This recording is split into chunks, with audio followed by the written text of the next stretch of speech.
আলহামদুলিল্লাহ ওয়াসসালাতু ওয়াসসালামু আলা রাসূলিল্লাহ ওয়া আলা আলিহি ওয়া সাহবিহি আজমাইন। সম্মানিত ভাইসব, শ্রেণীভেদে মুসলমান ভাইদের প্রতি আমার সালাম, আসসালামু আলাইকুম। হিন্দু ভাইদের প্রতি আমার আদাব। আপনারা সবাই ভালো আছেন? আলহামদুলিল্লাহ, শুকরিয়া।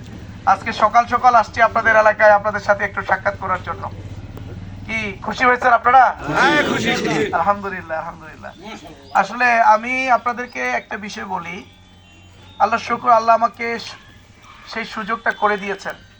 আজকে 1 বছর ধরে আমি এই ঠাকুরগাঁও সদরের একেবারে প্রত্যন্ত অঞ্চল কিন্তু আমি ঘুরে বেরিয়েছি। পাড়ায় মহল্লায় গ্রামে গঞ্জে অধিকাংশ, আমার মনে হয় কোনো পাড়া মহল্লা বাদ আছে বলে আমার মনে হয় না।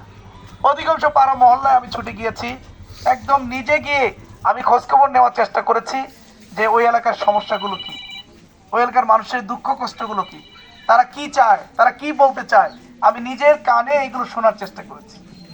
আমার দৃঢ় বিশ্বাস, এই ঠাকুরগাঁয় আর কোনো রাজনৈতিক নেতা এত রুট লেভেলে গিয়ে মানুষের খোঁজখবর নিতে পেরেছে বা পারবে, এটা আমার বিশ্বাস হয় না। ঠিক ইনশাআল্লাহ আল্লাহ এই সুযোগ আমাকে করে দিয়েছেন, এই সুযোগে আমি কাজটা করেছি। আমি যেটি এই পুরো ঠাকুরগাঁর মধ্যে, এই ঠাকুরের সদরের প্রত্যন্ত অঞ্চলে ঘুরে বেড়ানোর পরে কয়েকটা বিষয় আমার কাছে মনে হয়েছে আমাদের জন্য। 1 নম্বর হলো আমাদের এখানে রাস্তাঘাটের ব্যাপক সমস্যা, তাই না? বিশেষ করে এই আউলিয়াপুর ইউনিয়নে আমি খুব আশ্চর্য হয়ে যাই।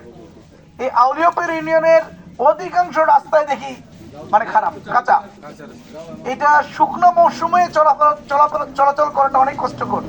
তার মানে বর্ষাকালে এই রাস্তাগুলোতে চলাফেরা করাটা যে কতটা কষ্টকর হবে এটা আমি বুঝতে পেরেছি। ইনশাআল্লাহ আল্লাহ রাব্বুল আলামিন যদি আমাকে সুযোগ করে দেন, আমি এই সুযোগের আগেই আপনাদেরকে একটা কথা বলে ফেলি যে আমি এই ঠাকুরগাঁও অঞ্চলের, ঠাকুরগাঁও সদরের যতগুলো কাঁচা রাস্তা আছে এগুলো তালিকা করে আমরা জমা দিয়েছি সংশ্লিষ্ট মন্ত্রণালয়।